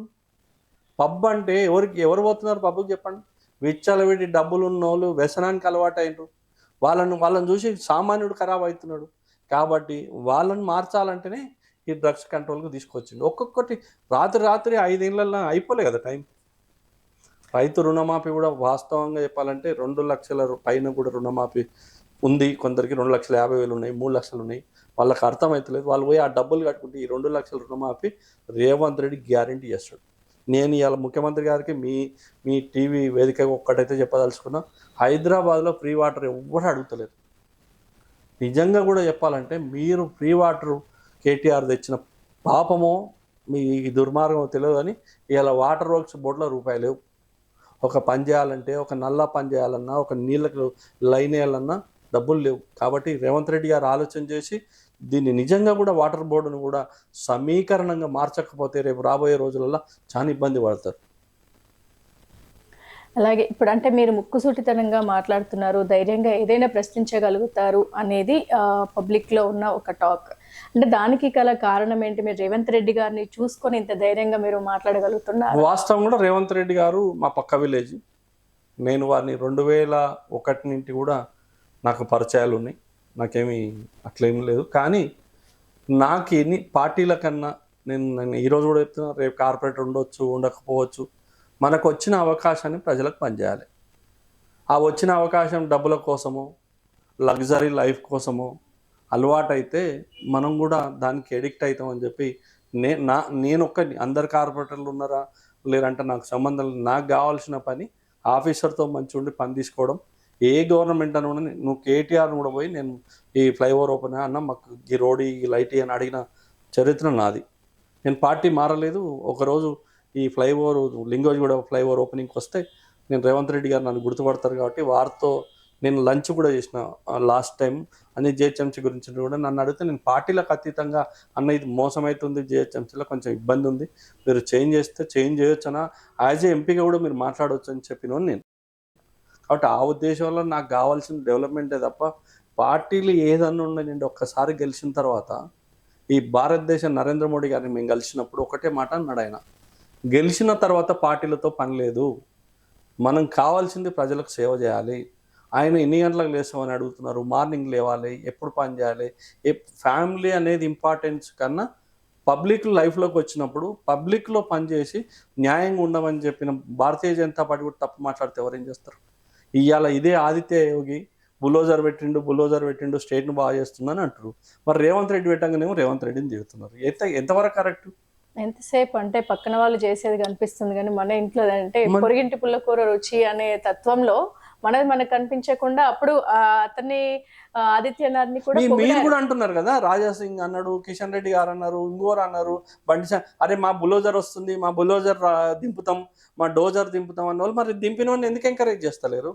రాజా సింగ్ సపోర్ట్ చేస్తున్నట్టున్నారు కదా రాజా సింగ్ అని. ఇప్పుడు వాళ్ళు నిజంగా కూడా రఘునందన్ అన్న మొన్న మంచిగా మాట్లాడి, అరే వాడు వచ్చి నిన్నగాక మొన్న వచ్చిండు, ఇంకో టైం ఇవ్వండి, వాడు ఏం చేస్తాడని తెలుస్తుంది కదా అంటే, కేటీఆర్కి ఇప్పుడు ఈ రేవంత్ రెడ్డి ఈ రోజు నైట్ దిగిపోయి మళ్ళీ కేటీఆర్ ముఖ్యమంత్రి కావాలనో లేదా ఆయన ముఖ్యమంత్రి కావాలనో చూస్తున్నట్టుంది. కానీ అవన్నీ జనాలు నిర్ణయించాలి కదా, నువ్వు కాదు కదా నిర్ణయించేది, నేను కాదు కదా. నువ్వేమంటున్నావు అంటే ఆల్రెడీ నిర్ణయించుకుని వాళ్ళని పక్కకు పెట్టేశారు కదా. వాస్తవం కూడా వాళ్ళు ఓడిపోతామని అనుకోలేదు. వాళ్ళు ఎంతసేపు మేము డబ్బులతో గెలుస్తాము, డబ్బులు ఉన్నాయి మా దగ్గర, ఎంతసేపు డబ్బులే అని చూసారు తప్ప పబ్లిక్ నీ డబ్బును చూడరు. నాకు ఆపదలో ఉన్నప్పుడు నన్ను ఆదుకున్న వాళ్ళేవా? మీరు ఇదే చెరువు గట్టు కింద బస్సు 60 మంది పడిపోతే వచ్చి చూసిన పాపన పోయినా చెప్పు. ఇలా Revanth Reddy first time in చరిత్ర హైదరాబాద్లో ఉమ్మడి ఆంధ్రప్రదేశ్ ఉన్నప్పుడు కూడా ఏ ముఖ్యమంత్రి కూడా రాలేదు. ట్యాంక్ బండి మీదకి వచ్చి నిమజ్జనాల గురించి ఏ హిందువు చేస్తాడు చెప్పండి? మరి అందరూ హిందువుల గురించి మాట్లాడుతున్నారు, రకరకాల మాట్లాడుతున్నారు. ఈరోజు భారతీయ జనతా పార్టీ ఒక సిస్టమ్ చేస్తే ఎవరన్నా వద్దంటుర్రా? నరేంద్ర మోడీ గారు ఉంటే హైదరాబాద్ డెవలప్మెంట్ చేస్తుంటే ఎవరన్నా వద్దంటుర్రా? కిషన్ రెడ్డి ఏమన్నా రేవంత్ రెడ్డి ఏమన్నా వద్దంటున్నా? చేయకంటుర్రా? నిజంగా కూడా ఆ కన్సెప్ట్ ఈరోజు కూడా చూడండి, మార్నింగ్ 6 నుంచి 8 వరకేమో ఆఫీసర్లను కలుస్తుండు, 8 తర్వాత ఎక్కడికి దీనికి కమాండ్ కంట్రోల్కి వెళ్తున్నాడు, కమాండ్ కంట్రోల్ నుండి సెక్రటరియట్కి వస్తున్నాడు, సెక్రటరియట్ నుండి రాత్రి 12 మొన్న మీరు నమ్మరు, వర్షాలు పడుతుంటే రాత్రి 1 o'clock టెలికాన్ఫరెన్స్ పెట్టిన ఏకైక ముఖ్యమంత్రి రేవంత్ రెడ్డి. మాట్లాడడానికి ఆయన అయితే కాంగ్రెస్ పార్టీ కాబట్టి రేవంత్ రెడ్డి నచ్చలేదు కాబట్టి మాట్లాడుతున్నారు తప్ప పని చేసామని నువ్వు చూడు, నువ్వు టీవీలు పెట్టు, సీసీ కెమెరాలు పెట్టి ఆయన పని చేస్తున్నా లేదో తెలుస్తుంది కదా. సరే, ఇప్పుడు నెక్స్ట్ ఎలక్షన్స్ రాబోతున్నాయి జిహెచ్ఎంసీవి, దాన్ని ఆదర్శంగా తీసుకొని మీరు మీ డివిజన్ని అత్యద్భుతంగా తీర్చిదిద్దబోతున్నారా? వాస్తవంగా నేను పని నాకు ఇంపార్టెంట్. నిజంగా కూడా మీరు ఎంక్వైరీ చేసుకోండి, ముందర ఒకటి షార్ట్కి ఒకటి కాదు. మీకు నేను కాలనీల పేర్లు చెప్తా, పర్సన్ల పేర్లు చెప్తా. 35 సంవత్సరాల నుండి కాలనీ క్రిస్టియన్ కాలనీ మునిగిపోతుండే. మీరు ఒక్కరోజు వర్షానికి మీరు పోయి చూడండి, చుక్క నీళ్ళు లేదు. గుంటిజంగయ్య నగర్ కూడా మోకాళ్ళలో నీళ్ళు వచ్చేటి. నాకున్న ఏకైక బస్తీ గుంటిజంగయ్య నగర్, అది కంప్లీట్ చేసిన. మొన్న ఫస్ట్ టైం వర్షాలు వస్తే ఒక్క ఫోన్ రాని దినం అంటే మొన్న వర్షాలకు ఒక్క ఫోన్ రాలేదు నాకు, మేము మునిగినామని. ఇక్కడ మీరు వచ్చిన డౌన్లో చూసుంటారు, ఈ కమాను R&B వాళ్ళు ఒక పైప్ లైన్ తప్పు చేస్తే ఈఎన్సి గణపతి రెడ్డి గారిని పిలిచి ఆ పైప్ లైన్ వేయించిందాక రాత్రి 1 గంట దాకా అక్కడే ఉన్నా. నాకు సోషల్ మీడియా యాక్టివ్ను లేకపోతే ఎక్కడో చెప్పుకోవాలి, నేను అంత హంగామా చేసుకోవాలన్న టైపు కాదు. మనకు కావాల్సిన పని రేపు ఒక్కటేసారి మళ్ళీ కార్పొరేటర్కి ఇంకొక అవకాశం తీసుకుందాం అనుకుంటున్నా. ప్రజలు ఆశీర్వదిస్తే నేను ఈరోజు కూడా చెప్తున్నా, గ్రేటర్ హైదరాబాద్లో రేవంత్ రెడ్డి గారు ఈ విధంగానే పని చేయగలిగితే ఖచ్చితంగా 150 సీట్లకు 150 సీట్లు కాంగ్రెస్ పార్టీకి వస్తాయి. ఇప్పుడు మీరు గుండుజంగయ్య కాలనీ గురించి చెప్పారు, అంటే దాంట్లో రిజిస్ట్రేషన్ కి సంబంధించిన అవి ఏంటండి, ఆ వ్యవహారాలు ఏంటి? వాస్తవం వాళ్ళకి క్లియర్ అయినాయి. 58, 59, కొంత 59 వాళ్ళకి ఎక్కువ అమౌంట్ వేసిండ్రు, తిరుగుతున్నారు, ఇబ్బంది పడుతున్నారు. వాస్తవంగా నా ఉద్దేశం గుండుజంగయ్య నగర్ కూడా బస్తీ ఏం కాదు, దాన్ని మంచిగా చేయాల్సిన అవసరం ఉంది. ప్రజలు ఎంతసేపు వాళ్ళని ఓటు బ్యాంక్గా వాడుకున్నారే తప్ప నేనేమంటున్నా, వాళ్ళ ఇళ్ళల్లో పెరుగుతున్న పిల్లలు కానీ, ఆ చదువుకున్న మహిళలు కానీ, వాళ్ళంతా ఏం కావాలో చెప్పండి. నేను వాళ్ళ బస్తీలో ప్లాట్ఫామ్ కట్టించిన టాయిలెట్లు వస్తుంటే, ఆడపిల్లలు నడిచిపోతుంటే, జెంట్స్ టాయిలెట్ వస్తుంటే అబెట్గా ఉంటుంది, అది ఖాళీ ఉంటాయి అని చెప్పి దానికి ప్లాట్ఫామ్ కట్టించి, ఎందుకంటే వాళ్ళు ఒక 200 మీటర్స్ లోపలికి నడిచి రావాల్సి వస్తుంది, చీకట్లో ఇబ్బంది పడతారని మనం అంత నీతి నిజాయితీగా పనిచేసినాం. ఇప్పుడు నెక్స్ట్ మూసీని మనం ప్రక్షాళన చేయాలనుకున్నారు, అలాగే ఇప్పుడు సరూర్ నగర్ కూడా మనకి ఇక్కడ మెయిన్, దాని తర్వాత గుర్తొచ్చేది గండిపేట, మనకి tank bund and Saroor Nagar, దానిపైన ఎలాంటి చర్యలు తీసుకోబోతున్నారు? ఈరోజు బైరామల్ కూడా చెరువు 8 ఎకరాలు ఉండే, అది ఈరోజు 2 ఎకరాలకు వచ్చింది. మేము కూడా చెప్పడం జరిగింది. మరి నెక్స్ట్ ఎప్పుడు వాళ్ళు ఆలోచన చేస్తారు నాకు తెలియదు. మీరు ఇప్పుడు కూడా ఈ బైరాములు కూడా ఫ్లైఓవర్ ఉంది కదా, అవును మీరు రైట్ సైడ్ చెరువు అని ఉంటుంది. అవును మళ్ళీ దానికి ఉన్న 2 ఎకరాలకు సుందరీకరణ అని పేరు పెట్టి, పేర్లు చెప్తే బాగుండదు, దానికి ఒక సుందరీకరణ అని లాస్ట్ టైం గవర్నమెంట్లో పెట్టిండ్రు. ఉన్న చెరువును ఉన్న కబ్జా పెట్టి చెరువుని తగ్గించేసి దానికి ఒక సుందరీకరణ ప్లాట్ఫామ్ అంటే పెట్టేస్తే వాక్ ఓవర్ లాగా చేసేసి పెట్టేసి గత పాలకులు ఎంత అన్యాయం చూడండి. ఈ 2 ఎకరాలే చెరువు అనేది చూపెట్టడానికి ట్రై చేస్తున్నారు. అంటే మిగతాది మొత్తం వాళ్ళ క్లియరెన్స్ వస్తుందని. ఓకే నిజంగా కూడా వాళ్ళు షెడ్లు వేసారు, జేసీల కిరాయిలకి లక్షలు. ఒక పెద్దది హోటల్ నడుస్తుంది, మీరు నమ్మండి నమ్మకపోతే చూడండి, రేకుల దాంట్లో వానికి ఎన్ని 6 లక్షలు 7 లక్షలు కిరాయి తీసుకుంటారు. ఎవరి సొమ్ము? చెరువు అది. ఎఫ్టీఎల్ వాళ్ళు ఏం చేశారు ఇప్పుడు? ఈ గత పాలకులు చేసిన దానికి ఈ కొంత పెద్ద మనుషులు సపోర్ట్ చేసి ఈ 2 ఎకరాలే ఈ సుందరీకరణ చేస్తే వచ్చేటోడు ఎవడు కూడా అది చెరువు కాదు అనే ఫీలింగ్ వస్తుందని ఇప్పుడు కామన్ మ్యాన్ ఏంది, ఒక అపార్ట్మెంట్ కడితే నేను కూడా మోసపోతాగా. నిజంగా చెరువు ఆల్రెడీ ఫెన్సింగ్ వేసారు, కట్టగట్టారు, ఇంతవరకే చెరువు ఉన్నట్టుంది, మనకి 9 ఎకరాలు ఉంది 6 ఎకరాలు ఉందని ఎట్లా తెలుస్తుందండి పాపం. అదే ప్లేస్లో అపార్ట్మెంట్ కడితే మళ్ళీ రేపు ఎవడో ఒక ముఖ్యమంత్రి వచ్చి కొడితే ఆ రోజు ఏం చేశారంటే మరి మీరు చేసిందే కదా, ఉదాహరణ అదే కదా. నువ్వు అదే 6 ఎకరాలకు ఇప్పుడు కూడా ఫెన్సింగ్ వేయి, కట్టేటోడు కట్టడు అపార్ట్మెంట్, నువ్వేం ఫెన్సింగ్ వేయవు, వానికి ఏం కిరాయి తీసుకోమంటావు. ఎవరిని మోసం చేస్తున్నావు? నువ్వు కామన్ మ్యాన్నే మోసం చేస్తున్నావు కదా. నువ్వు పోయి అపార్ట్మెంట్ కొనాలంటే అందులో కొంటాం, నువ్వు ఎందుకు రోడ్డుకు దగ్గర ఉందని. కొన్న తర్వాత 10 ఏళ్ళకి వచ్చి ఇది ఎఫ్టీఎల్ పరిస్థితి ఏంటి? కాబట్టి నువ్వే ఈరోజు నిజంగా కూడా చెరువు లాక్కుంది, అది కాపాడు దాన్ని. అవి చేస్తేనే రేవంత్ రెడ్డి మంచోడు కాదు, లేదంటే వీళ్ళు బ్యాడ్గా మాట్లాడాలి. చేష్టం చేయనియండి, ఇంకా 2 ఏళ్ళ టైమి, 9 నెలలు అయిపోయింది, ఇంకా 2 ఏళ్ళ టైమి. 2.5 సంవత్సరాల తర్వాత ఈ రాష్ట్రానికి అన్యాయం అయితే కొట్లాడు, ప్రజలు నిర్ణయిస్తారు కదా. ప్రతి ఊర్లో లిక్కర్ను ఇలా 35 ఇయర్స్కు భర్త చనిపోతే ఆ భార్య ఎంత బాధపడుతుంది, ఆ పిల్లలు ఏమవుతారో అని ఆలోచన చేసినావాను. ఇవాళ కొమటిరెడ్డి రాజగోపాల్ రెడ్డి గొప్ప డిసిషన్, నా దగ్గర బెల్ట్ షాపులు ఉండొద్దని నిర్ణయించాడు. వాస్తవంగా ధన్యవాదాలు చెప్పాలి. నిజంగా కూడా ఊర్లల్లో 10th క్లాస్ 15 సంవత్సరాలు వచ్చిన అబ్బాయి డ్రింక్కి అడిక్ట్ అవుతుండు. మీరు ఏం ఆలోచన చేస్తారు గవర్నమెంట్? ఆ డ్రింక్ కూడా సరిపోతే గంజాయి తాగుతున్నాడు, గంజాయికి అలవాటు అవుతున్నాడు. వ్యవస్థ పిల్లల్ని ఇట్లే వదిలేస్తే ఇంటి మీదకి కొట్టే డబ్బులున్న ఇంటి మీద పడి కొట్టే పరిస్థితులు వస్తాయి రాబోయే రోజులలో. ఇవన్నీ లాంగ్ టైంలో ఆలోచన చేసే రేవంత్ రెడ్డి గారు ముఖ్య ఉద్దేశం ఈ యూత్ని కాపాడాలి, ఈ ప్రజల్ని కాపాడాలంటే ఏకైక చర్య హైడ్రా పెట్టాలి, డ్రగ్స్ బంద్ చేయాలి, కమాండ్ కంట్రోల్ పని చేయాలని చెప్పి ఈరోజు 24/7 పనిచేస్తున్న ముఖ్యమంత్రి ఆయన ఒక్కడే. ఇప్పుడు ఇక్కడ చూసుకున్నట్లయితే సార్, మీ ఏరియాలో చెరువులు కానీ కట్టడాలు కానీ అక్రమ నిర్మాణాలపై ప్రభుత్వానికి మీరు ఎలాంటి ఇచ్చాను, మేము అన్ని కంప్లైంట్స్ ఇచ్చారు? డీటెయిల్స్ ఇచ్చాం. బైరాములో చెరువు మీద ఇచ్చాం, మన్సూరాబాద్ మీద ఇచ్చాం. అవి కూడా మెల్లగా నాకు తెలిసి పాపం వాళ్ళు కూడా నిద్రపోతలేరు. హైడ్రా రంగనాథ్ గారు కూడా మొన్న 3 days ఆఫీసులో వండుకున్న పేపర్లో వచ్చింది. ఎందుకంటే ఈ రాష్ట్రంలో ఎన్ని కంప్లైంట్లు ఉన్నాయి చూడండి.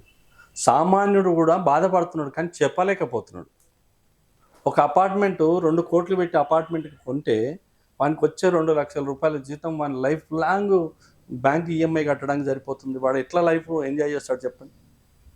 వాని పిల్లలకి ఎట్లా సరిపోతాయి? వాని కార్లో తిరగాలన్నా, కొంచెం సినిమాకి పోవాలన్నా మీరు ఇంత రేట్లు పెంచితే సామాన్యుడు ఎక్కడ బతాడు? ఇప్పుడు ప్రజెంట్ మీరు కాంగ్రెస్లో ఉన్నారు. కాంగ్రెస్లోకి వచ్చిన తర్వాత ప్రజా సంక్షేమం కోసం మీరు తీసుకొచ్చిన ఫండ్స్ అవి వివరాలు ఏమైనా చెప్పగలుగుతారా? మీ డివిజన్ నేను వాస్తవంగా పార్టీ మారలేదు. ఆ రోజు చెప్తుంటే మీరు అదైంది.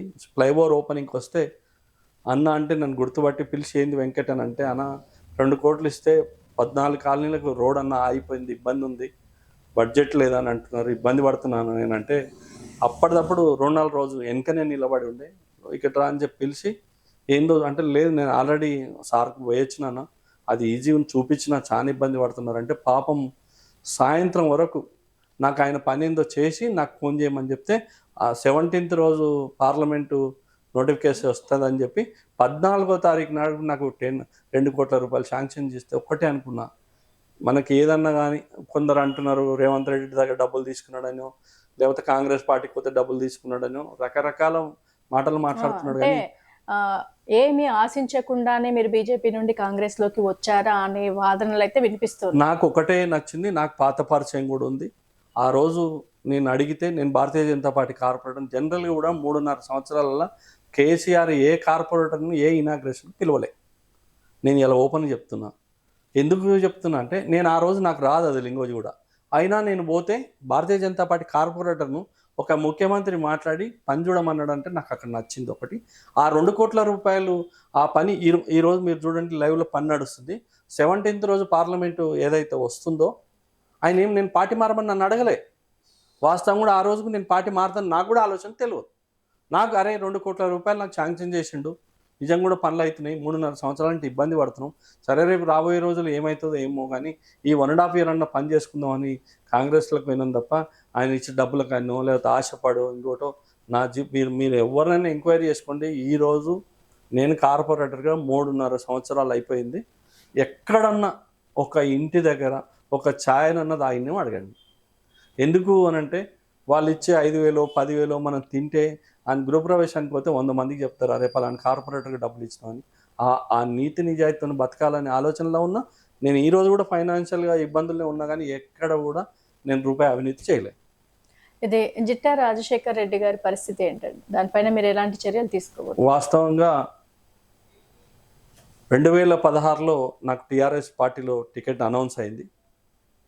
వారు టీఆర్ఎస్లో జాయిన్ అయినాక ఆయన ఆల్రెడీ కార్పొరేటర్గా ఉంటే టీడీపీకే ఆయనకు ఇవ్వాల్సి వచ్చిందని టికెట్ ఇచ్చినప్పుడు నాతో కేటీఆర్ అనడం తనకేం వర్తుందని ఇవ్వలే. 44 మందిని టీడీపీ వాళ్ళని తీసుకున్నాను. నేను ఆల్రెడీ 60 కాలనీలో జేఏసీ చైర్మన్గా చేసిన. నేను ఇప్పుడు కూడా చెప్తున్న పొలిటికల్ పార్టీకి నేను పైకి రాలే. కాలనీలో అసోసియేషన్ ప్రెసిడెంట్గా చేసిన, జేఏసీ చైర్మన్గా చేసిన, అన్ని కాలనీ డెవలప్మెంట్ యాక్టివిటీ కమిటీ మెంబర్గా చేసిన. చేసుకుంటూ కార్పొరేటర్ అడిగిన తప్ప కాలనీ ప్రెసిడెంట్ కానీ స్టార్ట్ అయ్యి నేను కార్పొరేటర్ స్థాయికి వచ్చిన. ఒక మారుమూలు విలేజ్ నుండి వచ్చి ఇక్కడ నివసించుకుంటా జిట్ట రాజశేఖర్ రెడ్డి అంటే 2016లో అధికార పార్టీ టీఆర్ఎస్ డబ్బులున్న టైంలో కార్పొరేటర్ అయ్యి 35 సంవత్సరాల నుండి ఉన్న ఒక్క ప్రాబ్లం సాల్వ్ చేయనట్టు ఏకైక కార్పొరేటర్ జిట్ట రాజశేఖర్ రెడ్డి. మీకు ఉదాహరణ చెప్తా. ప్రశాంత్ నగర్లో 65 లక్షల రూపాయలు పెట్టి ఒక ఇండోర్ స్టేడియం కట్టారు. ఇండోర్ స్టేడియంలో షటిల్ ఆడుకోవడానికి.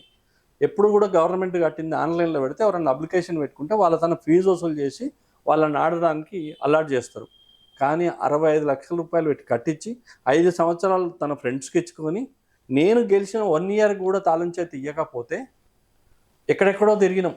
ఆ రోజు వాళ్ళు టీఆర్ఎస్ పార్టీ అధికార పార్టీ మాజీ కార్పొరేటర్ ఎమ్మెల్యే వాళ్ళ మనిషి ఎమ్మెల్యే దగ్గర కూడా ఆ కాలనీ అసోసియేషన్ 4 సార్లు వెళ్ళింది. జోనల్ కమిషనర్ దగ్గర ఎక్కడ పోయినా పని కాకపోతే కౌన్సిల్లో గొడవడి రేపు పొద్దుటి వరకు తాళం చేయకపోతే ధర్నా చేస్తుంటే తాళం చేయిస్తే ఈరోజు 12 లక్షల రూపాయలు ఇన్కమ్ ఆ స్టేడియం.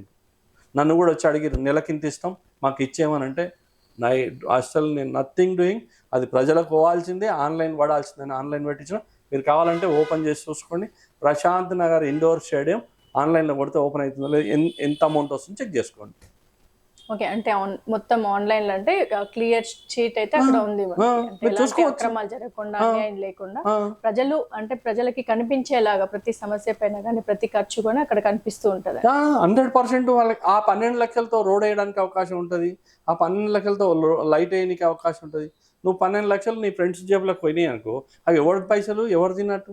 60 లక్షలు కూడా ఎవరు ఎకర భూమి అమ్మి ఇయ్యలే, ఎమ్మెల్యే ఇయ్యలే, కార్పొరేటర్ ఇయ్యలే, ఎవరు ఇచ్చిండు? ట్యాక్స్ రూపకంగా జిహెచ్ఎంసీకి ఇస్తే జిహెచ్ఎంసీ అది కట్టింది. జిహెచ్ఎంసీ ఆస్తులమ్మి కట్టిందా? ట్యాక్సీ పైసలు అంటే మనవి ఎవరు ఆడుకోవాలి? దాంట్లో ఎవరికి డబ్బులు చెందాలి? ఆ డెవలప్మెంట్ ఎవరు చేయాలి? ఇంకొక ఉదాహరణ కూడా స్విమ్మింగ్ పూల్ ఒకటి దగ్గర స్కేటింగ్ది స్టేడియం ఓపెనింగ్ కూడా పోలే నేను. నా నీతి నిజాయితీ ఉండాలి. రేపు అడగాలంటే ఓపెనింగ్ పోతారే, నువ్వు ఓపెనింగ్ పోయినావు అని ఎవరో క్వశ్చన్ చేస్తారని ఓపెనింగ్ కూడా పోలే. నా ఫ్లెక్సీలు పెడితే కూడా పెట్టొద్దని చెప్పిన.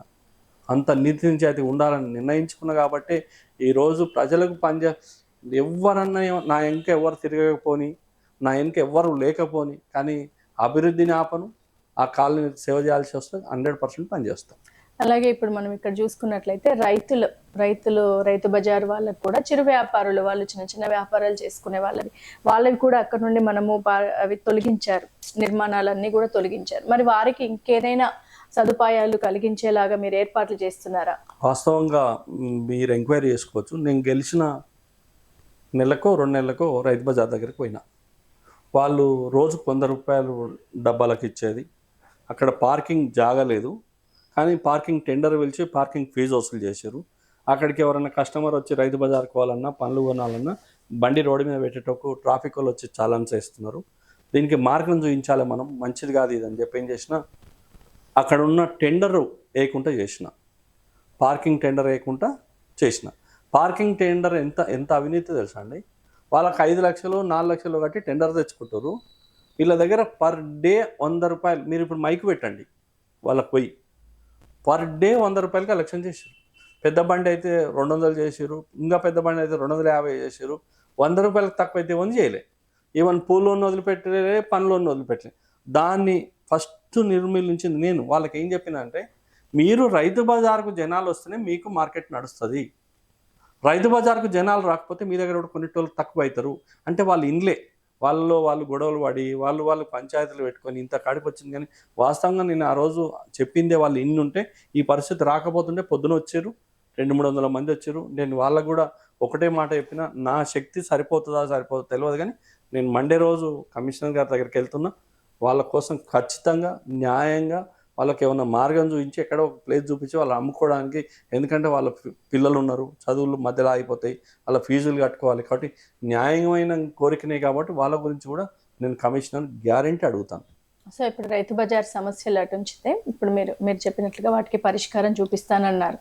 అలాగే ఇప్పుడు మెయిన్ రోడ్ పైన కూడా వ్యాపారం చేసుకునే వారి వల్ల పార్కింగ్ ఇబ్బంది అవుతుంది అని చెప్పేసి కూడా కొన్ని సమస్యలు అంటే దీన్ని నేను కొన్ని అయితే అంటే ప్రజలు రేపు ఓట్లు వేస్తారా ఓట్లు వేయరా అంటే నాకు తెలియదు, కానీ నేను కొన్నిటికి వ్యతిరేకం. ఏంటంటే అభివృద్ధిని కొంత టైం మీరు అమ్ముకోవాలి. ఒక ప్లేస్ ఉంది.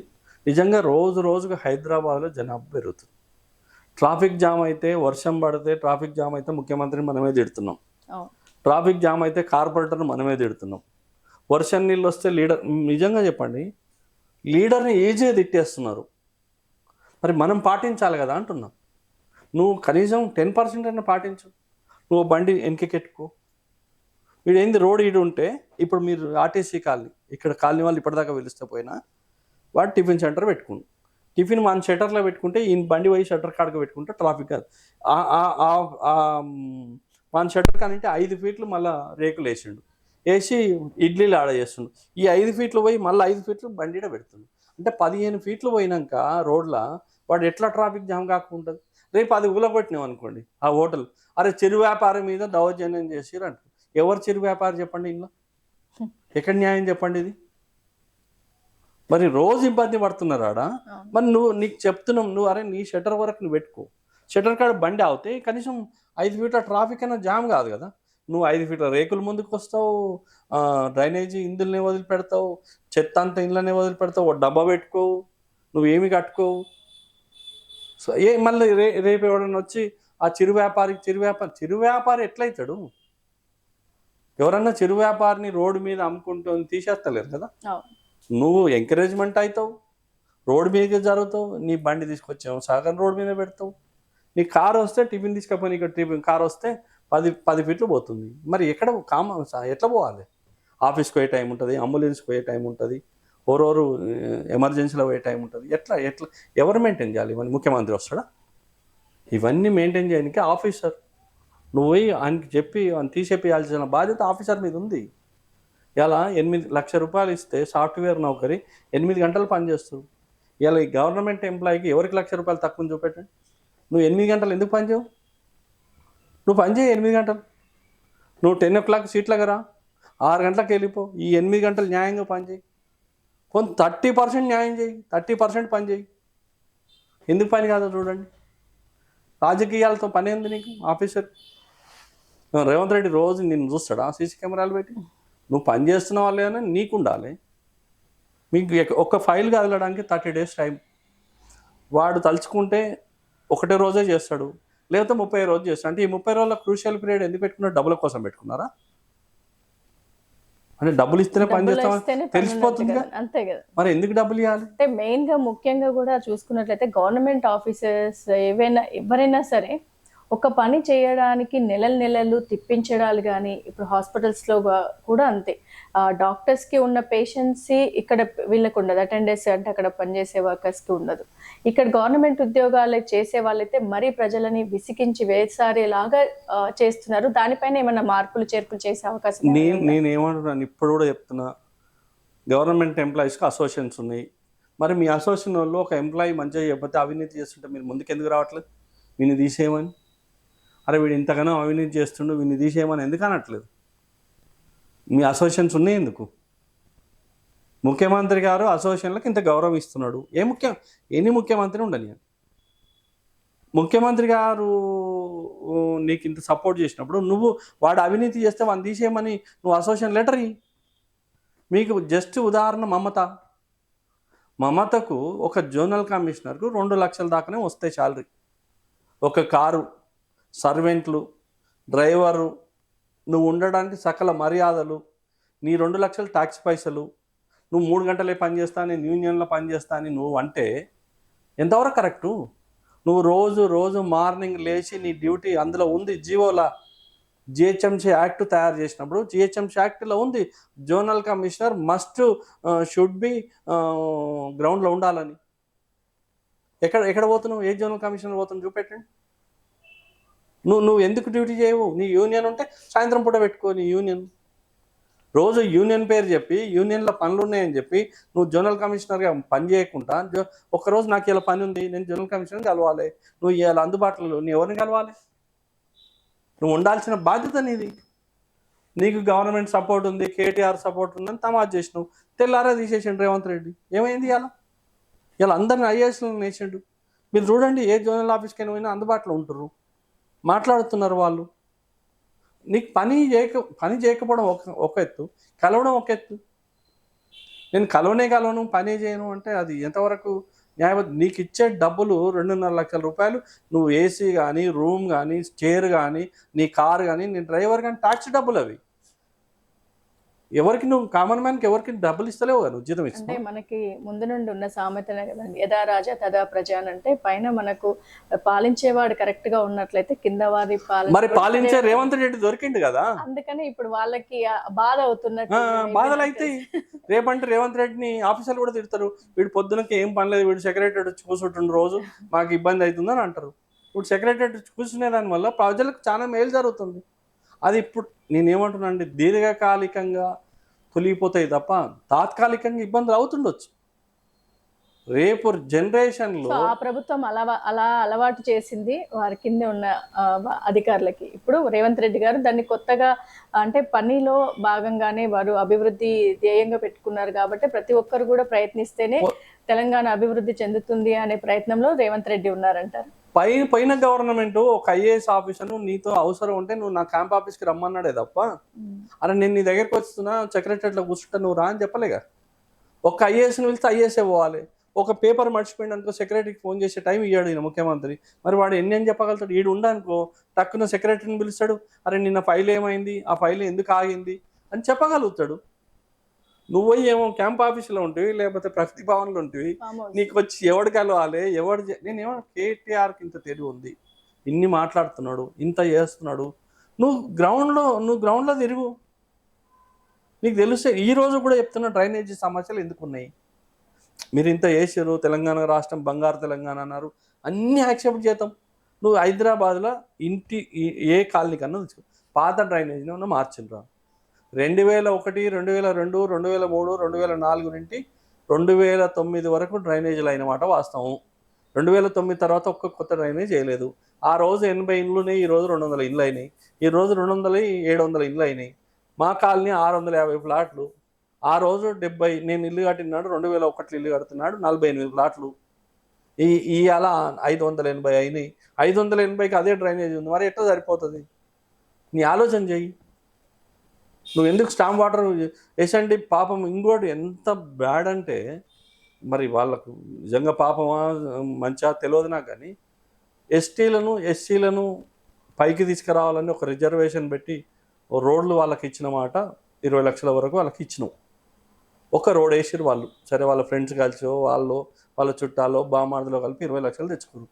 వాడిని బిల్లు ఆపినావు. ఆ 20 లక్షలతో వాడు మళ్ళీ పైకి లేస్తాడా చచ్చిపోతాడా? ఇంకెక్కడ లేస్తాడు. ఇంక ఇవన్నీ మరి మీరు చెడగొట్టినట్ట బాగుపరిచినట్ట? ఆ ఎస్టీని ఆ ఎస్సీని మీరు ఖరాబ్ చేసినట్ట బాగుపరిచినట్ట? అతను ఆ ఒక్క వర్క్తో ఖతం అయిపోయింది కదా.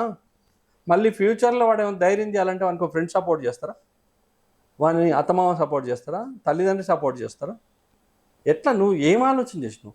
ఎస్ఎన్డీపీలు 400 కోట్లు 500 కోట్లు ఒకరికి దారాదత్తం.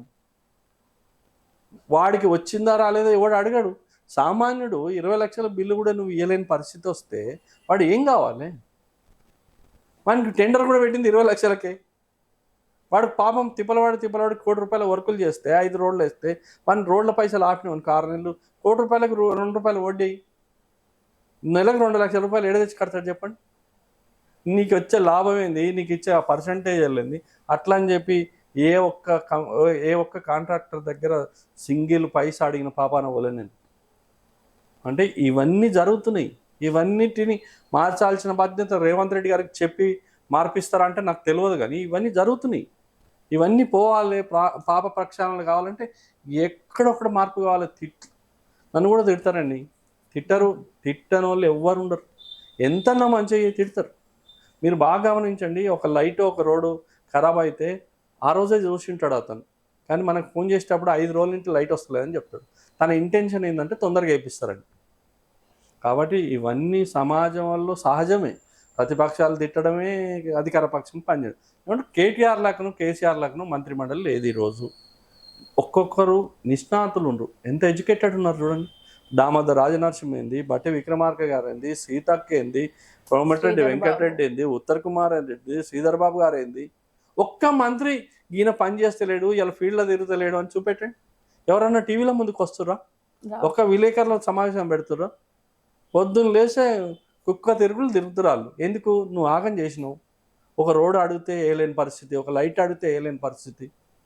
నువ్వు ఎక్కడిదక్కడ మొత్తం లూటీ చేసిపోయినావు. ఆ లూటీని కాపాడాలంటే ఎవరు కాపాడాలి? ఇలా రేవంత్ రెడ్డి కూడా అప్పలేదు. సెక్రటరీకి వచ్చి సింపుల్గా కూర్చుని ఖర్చు లేదు. నీ ఫామ్ హౌస్కి వస్తే డీజిల్ ఖర్చే 10 లక్షలు అవుతాయి. ఇవాళ ఫామ్ హౌస్ ఏంది 10,000తో డీజిల్ పని అయిపోతుంది. ఎంత దూరం సెక్రటరియట్కు ఇడికి ఒక ఐఏఎస్ రావాలంటే ఎంతసేపు పడుతుంది? 2 నిమిషాలు పడుతుంది. డీజిల్ ఖర్చు ఎంత అవుతుంది? అదే నువ్వు ఫామ్ హౌస్కి పోవాలంటే ఎంత ఖర్చు అవుతుంది? ఎంతమంది ఐఏఎస్లకు ఒక్కొక్కడికి కారు ఉంటుంది, ఎంత డీజిల్ అవుతుంది? ఎవరు పెట్టాలి ఇవన్నీ? ఎవరి ఖర్చులు? ప్రభుత్వం ఆలోచన చేయాల్సింది ప్రతి పైసా మిగిలిచిన నాడే ఈ రాష్ట్రం బాగుపడుతుంది. రేవంత్ రెడ్డిని తిడితే ఏమవుతుంది? ఆశీర్వాదం అనుకోవాలి. తిట్టనియండి. తన పనిని మాత్రం ఎవడో తిడుతుందని ఆపొద్దు. నేను ఖచ్చితంగా చెప్తున్నా, ఈరోజు రేవంత్ రెడ్డి గారు చరిత్రలో నిలిచిపోతాడు. రేపు ముఖ్యమంత్రి అవుతాడా కాడా సెకండరీ. ఎక్కడో అక్కడ రేపు వచ్చే జనరేషన్ అది చెరువులో కొనొద్దు, బఫర్ జోన్లో కొనొద్దు అయితే అవగాహన వచ్చింది కదా. ఇలా ఒక ప్లాట్ కొనాలంటే 100 క్వశ్చన్లు వేస్తాడు. రియల్ ఎస్టేట్ డౌన్ కావాలి, ఇంకా డౌన్ కావాలి. సామాన్యునికి అందుబాటులోకి రావాలి. ఎందుకండి లక్ష రూపాయలు గజం, ₹1,00,00,000 ప్లాటు, 2 కోట్ల ప్లాట్ ఎందుకు చెప్పండి? ఒక ఎంప్లాయీ 2 లక్షలు మీరే తీసుకోండి. మీరు 2 లక్షలు నెలకు సంపాదిస్తే ఒక అపార్ట్మెంట్ కొట్టే పరిస్థితి ఉందా చెప్పండి? లైఫ్ లాంగ్, అది కూడా జీవితాంతం మన శాలరీ 70 ఏళ్ళు జీవితం చేస్తే తీరదు. మరి మిగతా ఫ్యామిలీ ఏం కావాలి? ఆలోచన చేస్తున్నారు ఎవడన్నా?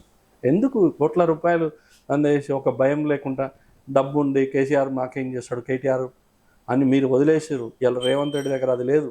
నా దగ్గర డబ్బు ఉంది, నేను డబ్బు ఇస్తా ఇంటాడు. అవన్నీ నాగార్జున ఇవ్వకపోతుందేనా? డబ్బులు తినాలనుకుంటే రేవంత్ రెడ్డి గారికి రూట్లు లేకనా? ఆయన తెలివిలేనోడా? లేకపోతే హైదరాబాద్కి వచ్చి వీళ్ళకి ఖాళీగా ఉన్నోడా? ఆయన ఎప్పుడు కూడా ప్రజాస్వామ్యంలో ప్రజలకు పనిచేయాలన్న ఆలోచనతో నిజంగా కూడా గ్రేట్ పర్సన్. ఏంటంటే నాకు నచ్చింది ఏంటంటే ఆయన పనిచేయాలని కంకణం కట్టుకుని చేయనియండి. 5 ఏళ్ళ నాడు మీరు ఓట్లు వేయించుకోరు, వద్దంటారా? పట్టుకుంటారా మిమ్మల్ని ఓట్లు వేసుకోద్దని? రేపు జిహెచ్ఎంసీలో గెలవండి, ఎట్లా గెలుస్తారు? అలా భయం ఏంటంటే మూసిని బాగా చేస్తే హైదరాబాద్ మొత్తం రేవంత్ రెడ్డికి ఓట్లు వేస్తారు, మేము నాశనం అవుతాం, మాకు ఎగ్జిస్టింగ్ రాదు, ఎంపీలు ఒక్క సీట్ రాలేదు, కార్పొరేటర్లు కూడా ఒక్కటి రావు అనే భయం వాళ్ళకు ఉంది. ఆ భయాన్ని పోగొట్టుకోవడానికి వాళ్ళు ఏదో ఒక ప్లాన్ చేస్తున్నారు. చివరిగా ప్రజలకు మీరు ఏం చెప్పదలుచుకున్నారు మా గ్లోబల్ 360 టీవీ ద్వారా? గ్లోబల్ 360 ఏదైతే కార్యక్రమాలు చేస్తారో అందరు కూడా సబ్స్క్రైబ్ చేసుకోండి, అందరు కూడా చూడండి. రేపు భవిష్యత్తులో రాబోయే రోజులలో కూడా హైడ్రా కానీ గవర్నమెంట్ ఏదన్నా పని తీసుకున్నదంటే చాలా ఆలోచన చేస్తుంది. కార్పొరేటర్గా నేనైనా ఇంకోరైనా మనం ఈజీగా ఎవరినైనా తిట్టొచ్చు, కానీ ఒక పని కావడం అంటే చాలా ఆరాటం ఉంటుంది, యుద్ధం చేయాల్సి వస్తుంది. ఒక పని చేయాలంటే దానికి ఒక పట్టుదల కావాలి. కాబట్టి ప్రజలు ఎవరు కూడా ప్యానిక్ కావాల్సిన అవసరం లేదు. బీద ప్రజలు అస్సలు ప్యానిక్ కావాల్సిన అవసరం లేదు. ఎందుకంటే రాబోయే రోజులలో రేవంత్ రెడ్డి ఏ బీదలకు అన్యాయం చేయడం, ఎందుకంటే ఆయన కూడా బీద ఆయన కూడా ఊరి నుంచి వచ్చాడు. కాబట్టి ఎవరిని కూడా మోసం చేసి ఈ తెలంగాణ రాష్ట్రం డబ్బులు తీసుకుని ఎన్నో పోయి ఎంజాయ్ చేయాల్సి అట్లా అంటే ఆయన కూడా సెక్రటరీకి రాకపోతుండే, ఆయన కూడా సొంత ఇంట్లో ఉండకపోతుండే, ఆయన కూడా ఫామ్ హౌస్ కట్టుకుంటుండే, ఒక ఒక క్యాంప్ ఆఫీస్ కట్టుకుంటుండే. ఆయన వచ్చిన 10 మంది వాళ్ళతో మాట్లాడి సింపుల్గానే లైఫ్ ఆరాధిస్తుంది. కాబట్టి మనం ఏమంటున్నాం, పని చేయనిస్తాం, ఇంకా కొంత కాలం టైం ఇవ్వండి. గౌరవ ప్రతిపక్ష నాయకులకు కూడా మనం ఈరోజు చెప్పేది ఏంటంటే, మీరు కూడా తొందర పడకండి, టైం ఇవ్వండి. రేవంత్ రెడ్డి గారిని గుక్క తిప్పుకోనికి టైం అని ఒక ఆయన అంటాడు. లంక బిందెలు వచ్చినంటే రేవంత్ రెడ్డి ఏమైనా లంక బిందెలు తీసుకుపోయేటోడు అయితే 9 నెలలు ఈ ప్రజాపాలన చేయడుగా. లంక బిందెలే తీసుకోవాలంటే 9 నెలలు కావాలనా? లంక బిందెలని ఖాళీ చేసి పెట్టారుగా మరి. లంక బిందెలు అంటే నీకు అలవాటు, లంక బిందెలు దొంగతనంగా డబ్బులు తెచ్చుకున్న అలవాటు రేవంత్ రెడ్డికి. అసలు అక్కడ అంటే అభివృద్ధి పరచడానికి కూడా ఖాళీ ఖజానాలు పెట్టేసి ఎలా చేస్తావో చూడు అని గత ప్రభుత్వం. కానీ ఈ రోజు నువ్వు ఏమి ఇవ్వకున్నా 27,000 కోట్ల రూపాయలు రైతు రుణమాఫీ ఏకకాలంలో చేసిన ఈ ఉమ్మడి ఆంధ్రప్రదేశ్లో ఏ ముఖ్యమంత్రి లేడు. మీరు ఇంకొకటి చూడండి, నిమజ్జనానికి పోయిన ముఖ్యమంత్రి ఏకైక ముఖ్యమంత్రి, సెక్రటరియట్లో 18 అవర్స్ కూర్చున్న ముఖ్యమంత్రి ఏకైక ముఖ్యమంత్రి, ల్యాండ్ ఆర్డర్ మెయింటైన్ చేస్తుంది ఏకైక ముఖ్యమంత్రి, ఇవాళ ఐటీఎల్ని అప్గ్రేడ్ చేసిన ముఖ్యమంత్రి ఈయనొక్కడే. అంటే దీని చదువు మీద దృష్టి పెడుతున్నాం అన్న. 10 లక్షల రూపాయలు ఆరోగ్యశ్రీ తీసుకొచ్చిన మాట వాస్తవమా కాదా? అప్గ్రేడ్ కావడం టైం పడుతుంది. ఇంకా ఉంటే మీరు కనీసం స్కూల్లో 10th క్లాస్ ఉన్న అమ్మాయి యూరిన్ కోవడానికి ఒక బాత్రూమ్ కట్టలేని దరిద్రులు మీరు మాట్లాడితే ఎట్టబోతుందని చెప్పండి. కనీసం మీకు అవగాహన ఉండాలి కదా, ఆ పిల్లలు ఏమవుతారు, ఆ పిల్లలకి ఏం చేయాలని. సున్నవేనికి పైసలు ఉండవా? ఎన్ని ఏళ్ళు పడుతుందని సున్నవేనికి? నేను ఆ చెరువును లేక తీసుకోమన్నా, ఆ చెరువు దారాదత్త సాఫ్ట్వేర్ కంపెనీ వాళ్ళని పిలిచి అందరినీ మీరు చెరువులు తీసుకోమని చెప్పిండు, ఎందుకు దోపిడీ చేయమని. అదే నువ్వు స్కూల్ చెప్పాల్సింది. హాస్పిటల్లో మీరు చూడండి, సున్న వేసిన పాపన పోయినారండి. 10 ఏళ్ళు బంగారు తెలంగాణ అన్నారు. ఈరోజు కూడా పోండి, గవర్నమెంట్ హాస్పిటల్ని ఎంత మంచిగా చేయొచ్చు. ఏం చేసుకుంటారు డబ్బులు చెప్పండి. రేవంత్ రెడ్డి డబ్బులు తినాలని లేడు, క్లియర్గా ఉన్నాడు. ఆయనకున్న ఒక ఫ్యామిలీ, ఒక బిడ్డే, మ్యారేజ్ అయిపోయింది ఆల్రెడీ. నాకు తెలిసి పని చేయాలనుకుంటున్నాను, వారికి టైం ఇస్తాం. వారి పని చేయనాడు అందరం కూడా కలిసి కొట్లాడదాం, అది నిర్ణయించుకోండి. కానీ పనిచేసేవాడిని ఆపాల్సిన అవసరం లేదు. హైదరాబాద్ ప్రజలు ఎవరు కూడా, బీద ప్రజలు ఎవ్వరు కూడా ప్యానిక్ కావాల్సిన అవసరం లేదు. రేవంత్ రెడ్డి గారికి బీద వాళ్ళ మీద కసి పెట్టుకొని చేయాల్సిన అవసరం లేదు. ఈ హైదరాబాద్ను మార్చకపోతే రాబోయే భావి తరాలకు ఇబ్బంది పడుతుంది ఈ జిహెచ్ఎంసీలో. కాబట్టి వారు కష్టపడుతున్నారు, వారికి సపోర్ట్ చేద్దాం. 1 ఇయర్ చూడండి, వారు కూడా మంచి చేయన్నాడు. మీరు క్వశ్చన్ చేయాల్సిందిగా ప్రతిపక్షాలను కూడా విజ్ఞప్తి చేస్తున్నాం. థ్యాంక్ యూ సో మచ్ అండి. మీ విలువైన సమయాన్ని, విలువైన మాటలు ప్రజల్లో కొంతమందికైనా మీ వర్డ్స్ అర్థమయ్యి, అంటే భావితరాల భవిష్యత్తు కోసం, నెక్స్ట్ జనరేషన్ కోసం రేవంత్ రెడ్డి పాల్పడుతున్నారు, ఇంత గొప్ప సాహసం చేస్తున్నారు అని వారికి అర్థమవుతే మరలా కూడా రేవంత్ రెడ్డి గారికి సపోర్ట్ చేస్తారు. అలాగే మన భవిష్యత్తు హైదరాబాద్ని కూడా ఎంతో సుందరంగా తీర్చిదిద్దుకునే అవకాశాన్ని కలిగిస్తారు. కాబట్టి మీరు కూడా అందులో ఉంటూ మా అందరికీ కూడా డివిజన్స్ వైజ్గా కూడా కార్పొరేటర్ స్థానంలో ఉండి మీరు డివిజన్స్ ఆయన స్టేట్ని బాగుపరచడంలో ముందు ఉండాలని చెప్పేసి, ఇలాంటి సీఎంలు మళ్ళీ రావాలి అని, మీలాంటి కార్పొరేటర్స్ డివిజన్స్ని అభివృద్ధి చేయాలని చెప్పేసి మనస్ఫూర్తిగా కోరుకుంటున్నాను. ధన్యవాదాలు. Thank you. సో చూశారు కదండి, మరొక నేతతో మళ్ళీ కలుద్దాం. అంతవరకు సెలవు.